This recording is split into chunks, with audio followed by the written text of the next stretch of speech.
স্বাগত। দেখছেন দিনের প্রধান খবর আর খবরের পেছনের খবর নিয়ে পর্যালোচনামূলক অনুষ্ঠান বাংলাদেশ এখন। আপনাদের সঙ্গে আছি আমি সুলতানা রহমান, আর আমার সঙ্গে কথা বলতে স্টুডিওতে আছেন বাংলাদেশ প্রতিদিনের সম্পাদক নঈম নিজাম এবং সাপ্তাহিকের সম্পাদক গোলাম মুর্তজা। আপনাদের দুজনকে স্বাগত জানাচ্ছি। মূলত প্রতিদিনের যে সমস্ত খবর শিরোনামে থাকে সেগুলি নিয়ে আমরা এই আলোচনার অনুষ্ঠানটি আয়োজন করা হয়। আজ শুরুতে আলোচনা শুরু করার আগেই আমরা একটু দেখে আসতে চাই সারাদিনের ঘটনাগুলো। সারা দেশের গাড়ি ঘোড়া বন্ধ হয়ে যায়। ডাক, টেলিযোগাযোগ ও তথ্য প্রযুক্তি মন্ত্রী আব্দুল লতিফ সিদ্দিকীকে মন্ত্রিসভা থেকে অব্যাহতি দেওয়া হয়েছে। প্রধানমন্ত্রীর কার্যালয়ের কর্মকর্তারা এ তথ্য নিশ্চিত করেছেন। নিউ ইয়র্কে গত রোববার বিতর্কিত বক্তব্য দেন লতিফ সিদ্দিকী। এসব বক্তব্যের পর দেশে তীব্র প্রতিক্রিয়া সৃষ্টি হয়।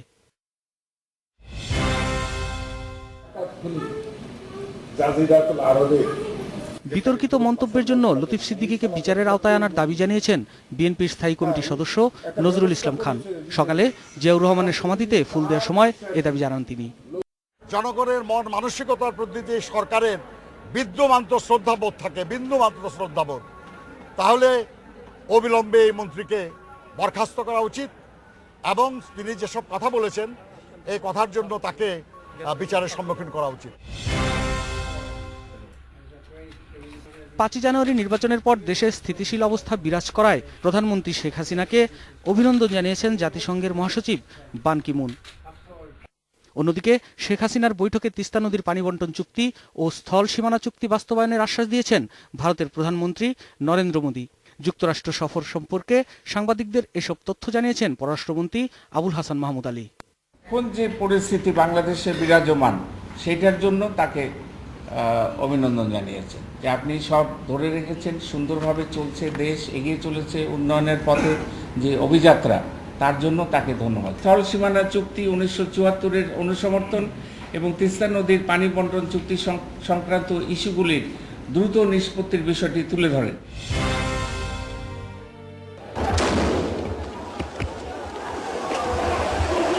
ক্রসফায়ারের ভয় দেখিয়ে 21শে আগস্ট গ্রেনেড হামলা মামলায় জবানবন্দি দিতে বাধ্য করা হয়েছিল বলে আদালতকে জানিয়েছেন জজ মিয়া। ঢাকা কেন্দ্রীয় কারাগারের পাশে নাজিমউদ্দিন রোডে অস্থায়ী বিশেষ আদালতে সাক্ষ্য দেন তিনি।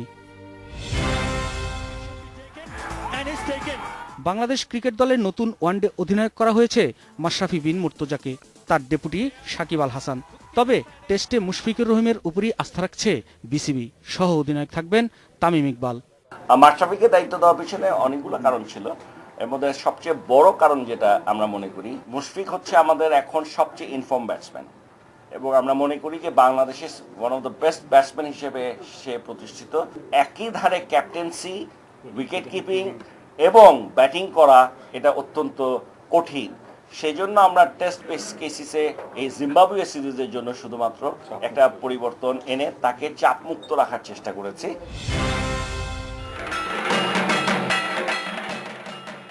মহাষষ্ঠীতে দেবীকে জাগ্রত করার মধ্য দিয়ে শুরু হলো শারদীয় দুর্গোৎসবের মূল আয়োজন।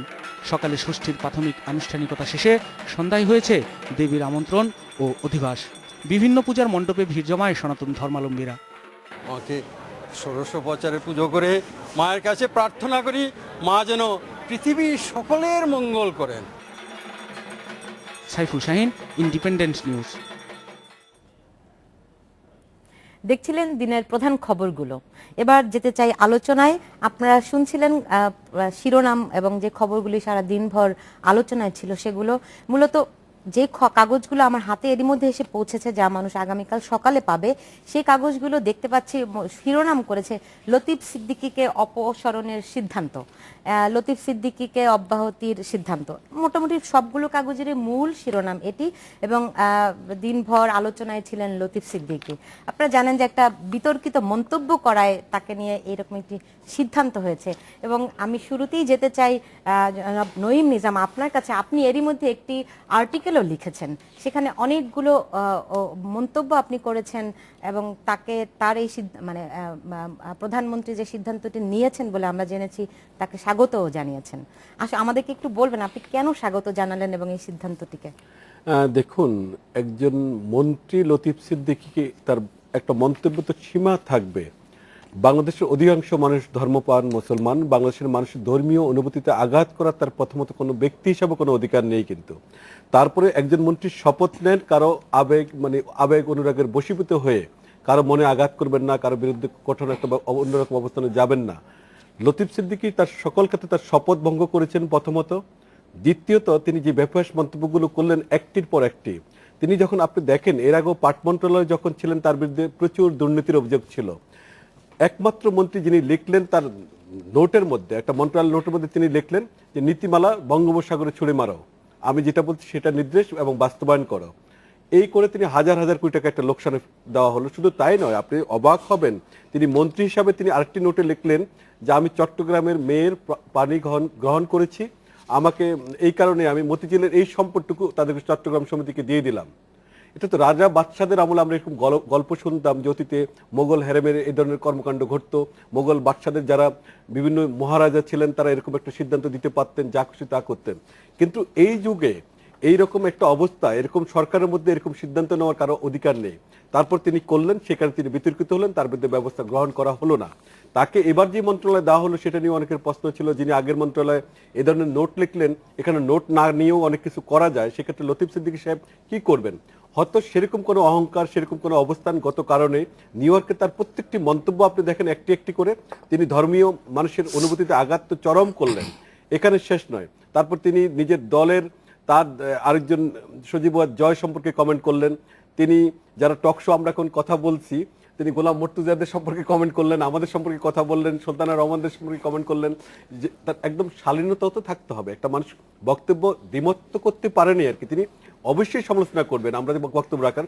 তো এই যে অবস্থানটুকু আমি মনে করি প্রাইম মিনিস্টার একটা সঠিক সিদ্ধান্ত নিয়েছেন এবং এটা সিদ্ধান্তটা আগে নেওয়া দরকার ছিল, তার ব্যাপারে বিলম্ব হলেও নিলেন, এটা একটা সব পজিটিভ সিদ্ধান্ত। জনাব গোলাম মুর্তজা, আপনারা তো তাকে দীর্ঘদিন ধরে চেনেন, তিনি কি হুট করে এরকম একটি মন্তব্য করলেন? আপনি জানেন যে তিনি প্রধানমন্ত্রীর সফর সঙ্গী হিসেবে গিয়েছিলেন, সেখানে গিয়ে তিনি যে মন্তব্যগুলি করলেন এগুলি কি আপনার মনে হয় একটু অপ্রাসঙ্গিক ভাবে তিনি করেছেন, না কি বিষয়টা আসলে কি? এটা আমরা যদি খুব বিচ্ছিন্নভাবে এই বক্তব্যটি শুনি বা কথা বলতে যাই তাহলে মনে হবে যে তিনি প্রধানমন্ত্রীর সফরসঙ্গী হিসেবে গেলেন, গিয়ে একটি টাঙ্গাইল সমিতির একটি আয়োজনে সেখানে এরকম কোনো কথা কেন বললেন। আসলে হয় কি, আপনি বা আমি মানুষ হিসাবে যেমন বেসিক কিছু ব্যাপার আছে, আমরা ইচ্ছে করলেই সেটার থেকে খুব সহজে বের হয়ে আসতে পারি না। আপনি যতই চেষ্টা করেন যে আপনি ওই কাজটি করবেন না, আপনি অগোচরে ওই কাজটি আসলে করে ফেলবেন, সেটা ভালো খারাপ যেটাই হোক, ইতিবাচক হোক নেতিবাচক হোক। লতিফ সিদ্দিকীর যদি শুরু থেকে আমরা দেখি, আমার চেয়ে নইম ভাই অনেক ভালো বলতে পারবেন সাংবাদিকতার জায়গা থেকে। আমি অল্প কয়েকটি জায়গা যদি বলি, ধরেন অনেক পেছনে ফিরে যাই না, এই গত ৩-৪ বছরের বা এই গত ধরেন 1 বছরের পর্যালোচনা যদি করি, কারণ বাংলাদেশের রাজনীতিতে বিরোধী দল থাকে, হরতাল থাকে, আন্দোলন থাকে, ভাঙচুর থাকে। তিনি প্রকাশ্য জনসভায় বক্তৃতা দিয়ে প্রকাশ্যে বললেন টেলিভিশন ক্যামেরার সামনে যে এরপর থেকে যারা হরতাল ডাকবে তাদেরকে বাড়িতে ঢুকে হত্যা করতে হবে। আপনি আবারও বলি, তাদেরকে বাড়িতে ঢুকে হত্যা করতে হবে, তিনি একজন মন্ত্রী বলছেন প্রকাশ্যে। গোপনে প্রকাশ্যে কোনো সময় তিনি বলতে পারেন না, তিনি সেটা প্রকাশ্যে বলছেন। এটি একটি ব্যাপার। আরেকটা ব্যাপার দেখেন, সরকারি কর্মকর্তা তার সামনে গিয়ে পকেটে হাত দিয়ে দাঁড়িয়েছে। ভাই যেটা বলেছেন যেটা সেই রাজা বাদশাদের জামানা, জমিদারদের জামানা, যে জমিদারদের বাড়ির সামনে দিয়ে সাইকেল চালিয়ে যাওয়া যাবে না, জমিদারদের বাড়ির সামনে দিয়ে জুতা পায়ে দিয়ে যাওয়া যাবে না, জমিদারদের বাড়ির সামনে দিয়ে শার্ট পরিহিত অবস্থায় যাওয়া যাবে না। এটা আমরা গল্পে শুনেছি, আপনি আমি সবাই গল্পে শুনেছি, কেউ দেখিনি। কিন্তু এখন আমরা দেখছি যে লতিফ সিদ্দিকী এই কাজটি করছেন, সরকারি কর্মকর্তার পকেটে হাত দেওয়ার কারণে পিটিয়ে তার মাথা ফাটিয়ে দিচ্ছেন। পিডিবির এক কর্মকর্তাকে বেশ কয়েক মাস আগে তিনি কিন্তু এই হত্যা করার কথা বলছেন, তিনি সাংবাদিকদেরও বিভিন্ন সময় কিন্তু লাঞ্ছিত করেছেন, অপমান করেন তিনি। তো সরকারি কর্মকর্তার মাথা ফাটাচ্ছেন, মানুষকে হত্যা করার হুমকি দিচ্ছেন, এতে তার কোনো পানিশমেন্ট হচ্ছে না। একটা সেকেন্ড একটু যোগ করে দিচ্ছি, আরেকজন সচিব পর্যায়ের কর্মকর্তা যখন তার সামনে গেলেন, যে কোনো কারণে তার প্রতি তিনি বিরূপ ছিলেন এবং তিনি মন্তব্য তাকে বললেন, তিনি একজন সংখ্যালঘু সম্প্রদায়ের হওয়ার কারণে তাকে ভারতীয় দালাল, তাকে অকথ্য ভাষায় যে শব্দ প্রয়োগ করলেন, আমি সব শব্দ এখানে উল্লেখ করতে চাই না। এত অশালীন মন্তব্য কোনো সরকারি উচ্চ পর্যায়ের কর্মকর্তা অতীতে বর্তমানে কেউ কখনো দেখেনি এবং করেও নি। অর্থাৎ এই জায়গাটিতে আমি যেটা বলছি যে ওনার যদি আপনি ট্র্যাক রেকর্ড দেখেন তাহলে দেখবেন সবসময় উনি অত্যন্ত উদ্ধত, উনি এমন অরুচিকর শব্দ বলেন যেই অরুচিকর শব্দগুলো উনি বলেছেন আমি ইনভাইটেড কমার মধ্যেও সেই শব্দটি আমরা তিনজনের কেউ সেখানে উচ্চারণ করতে পারবো না বা করব না, কারণ আমাদের ওটা রুচিবোধে বাধে, উচ্চারণ করব না। তো এরকম একটি জায়গাতে তিনি দুটি কথা বললেন। একটি বললেন তার দলের, তিনি প্রধানমন্ত্রীর বা আওয়ামী লীগ সভানেত্রীর উপদেষ্টা সজীব ওয়াজেদ জয় সম্পর্কে বললেন তিনি কে। প্রশ্ন করতেই পারেন, তিনি কথা বলতেই পারেন, সমালোচনা করতেই পারেন, কিন্তু তিনি বলতে পারেন না যে তিনি কে। এটা এক ধরনের অধ্যত্ব, এটা তিনি করতে এবং পারেন তিনি না। বলেছেন যে তিনি সজীব ওয়াজেদ জয় সরকারের কেউ না। এখন এই জায়গাটিতে সরকারের ব্যাখ্যার প্রয়োজন আছে। আমি মনে করি সে সরকারের কেউ এই অর্থে যে আমরা জানছি যে তিনি প্রধানমন্ত্রীর উপদেষ্টা। এখন তিনি যদি দলীয় সভানেত্রীর উপদেষ্টা হয়ে থাকেন তাহলে তিনি সরকারের কেউ কি কেউ না, এখানে যে বিতর্কিত হয়েছে আমি মনে করি এটার একটা সরকারের জায়গা থেকে ব্যাখ্যা দেওয়া উচিত। বাট আমি মনে করি যে সরকারের কেউ, কারণ এই যাবৎকাল আমরা প্রতিবারই শুনছি সজীব ওয়াজেদ জয়ের সঙ্গে আমরা যে সমস্ত অনুষ্ঠানে আয়োজন করেছি সেই সমস্ত সব জায়গাতেই আমাদের সঙ্গে পরিচয় করে দেওয়া হচ্ছে যে প্রধানমন্ত্রীর তথ্য ও প্রযুক্তি বিষয়ক উপদেষ্টা। এই জায়গাটিতে অর্থাৎ এখন এই লতিফ সিদ্দিকীর কথার যে জায়গাটিতে আমি শেষ করি এই অংশটুকু, যে উনি ধর্মীয় অনুভূতিতে আঘাতের জায়গা কাজ করেছেন। ধর্ম এমন একটি ব্যাপার, আপনি বিশ্বাস করেন কি না করেন, পালন করেন কি না করেন, আপনার অর্থ আছে আপনি হজ করতে যাবেন কি না যাবেন। একটি হলো যদি আপনি ধর্ম মানেন তাহলে সেটার বিশ্বাসের একরকম ব্যাপার আপনার যেতে হবে, আর একটি হচ্ছে আপনি ভেতরে ভেতরে এক ধরনের বিশ্বাস পোষণ করেন, আপনি সেটা করলেন কি করলেন না সেটা গোপন থাকলো, অন্যের জানার ব্যাপার না। কিন্তু আপনার অন্যের অনুভূতিতে আঘাত দেওয়ার অধিকার কোনো অবস্থাতে আপনার নাই, সেটা আপনি যত বড় মাপের মানুষ হন, আপনার বিশ্বাস যাই হোক না কেন। পৃথিবীতে কোনো সভ্য মানুষ অন্যের মতকে আঘাত দেয় না, সে তার নিজেরটা পালন করে। সে যদি মনে করে যে আমি ঠিক আছি, ঠিক আছে। সে যদি মনে করে যে না আমি হজ করতে যাব না, সেটা আপনার ব্যাপার। আপনাকে তো কেউ বাধ্য করছে না যে আপনি হজ করতে যান, কিন্তু আপনি প্রকাশ্যে আঘাত দিতে পারেন না। অর্থাৎ বক্তব্য হচ্ছে এই জায়গাটিতে আমার প্রধানমন্ত্রী সিদ্ধান্ত নিতে যাচ্ছেন, এখানে একটু সংশোধন করি, যেটা যে অব্যাহতি দিয়েছেন, যে খবরটি নিয়ে আমরা অনুষ্ঠানের শুরুতে আলোচনা করেছিলাম, সবাই এই কথাটি বলছে। সংবিধানের 58(2) ধারা অনুযায়ী এটা আসলে দুটি ব্যাপার আছে। একটি হচ্ছে প্রধানমন্ত্রী তাকে পদত্যাগ করতে বলতে পারেন, আরেকটি ব্যাপার আছে যে প্রধানমন্ত্রীর পরামর্শে প্রেসিডেন্ট তাকে অপসারণ করতে পারেন। অব্যাহতি দিয়েছেন আমরা যেভাবে লিখছি পুরোপুরি সঠিক নয় এই বাক্যটি, আমাদের উচিত আমরা একটু সংশোধন করে নেয় টেলিভিশনে যে জায়গাটিতে লিখছি। আর আমার বক্তব্য যে এই ধরনের কাজ আরো কয়েকজন মন্ত্রী আছেন, পরবর্তী অংশে এসে বলবো, যারা করছেন তাদের উচিত শুরুতেই এক ধরনের ব্যবস্থা নেওয়া। এই অনেক কিছু ঘটে যাওয়ার পরে অপসারণ, এটা আসলে সরকারের যা ক্ষতি হওয়ার হয়ে যায়, দেশের মানুষের কাছে এক ধরনের খারাপ নজির তৈরি থেকে। আসলে লতিফ সিদ্দিকীর ব্যাপারে যদি আপনি দেখেন, আমার যতদূর মনে পড়ছে যে রক্ষী বাহিনীর সত্য মিথ্যা একটি বই প্রকাশিত হয়েছে বছর দুয়েক আগে, সেখানে কিন্তু রক্ষী বাহিনীকে মিসইউজ করার বেশ কিছু রেফারেন্স কিন্তু ওখানে ওই বইয়ের মধ্যে লতিফ সিদ্দিকীর নামে কিন্তু আছে। তো তাইলে আসলে এই ধরনের লোকেরা, এই ধরনের ব্যক্তিরা কি করে আসলে মন্ত্রিসভায় স্থান পান? আমরা দেখেছি যে মন্ত্রিসভায় আরো কিছু বিতর্কিত ব্যক্তি কিন্তু এরই মধ্যে অনেক বিতর্কের জন্ম দিয়েছেন। কিন্তু না দেখেন, তিনি কিন্তু মন্ত্রিসভার ঠাঁই পেতেই পারেন, এটা কোনো সমস্যা নেই। তিনি বাংলাদেশ আওয়ামী লীগের প্রেসিডিয়ামের সদস্য, এটিও তিনি নিতে পারেন। 1970 সালে তিনি সংসদ সদস্য হয়েছিলেন, এটাও কিন্তু সত্য ঘটনা। পরবর্তী সময় তার যদি যেরকম একটা অবস্থান থাকুক না কেন, আমি তো মনে করি তিনি পরিবর্তন হতে পারতেন, তিনি তার মধ্যে সংশোধন আসতে পারতো। তার এই যে একটা অবস্থান গত কয়েক বছর ধরে যেটি আমরা দেখলাম, সেটি নাও থাকতে পারতো। তো লতিফ সিদ্দিকী সংশোধন হননি, লতিফ সিদ্দিকী বরং আরো বেপরোয়া ছিলেন গত কয়েকটি বছর, তার বক্তব্যের ক্ষেত্রে, বিবৃতির ক্ষেত্রে, কর্মকাণ্ডের ক্ষেত্রে। এমনকি পাট মন্ত্রণালয়, যে মন্ত্রণালয়টি তিনি গত 5টি বছর দায়িত্ব পালন করলেন, সেখানে আমরা দেখতে পাই তার ভয়াবহ কতগুলো অনিয়মের ঘটনা, এবং প্রত্যেকটি অনিয়ম তিনি কিন্তু নিজেই এভিডেন্স রেখে গেছেন। কে কিন্তু তার নামে জমি দখলের অভিযোগ আছে, টেক্সটাইল।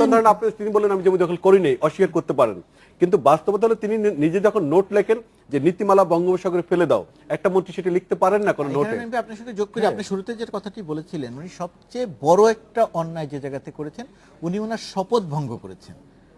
সে যে উনি রাগ বা অনুরাগের বশবর্তী হয়ে কিছু করব না, আমি যে করব না বলে শপথ নিয়েছেন, সেই শপথ ভঙ্গ করে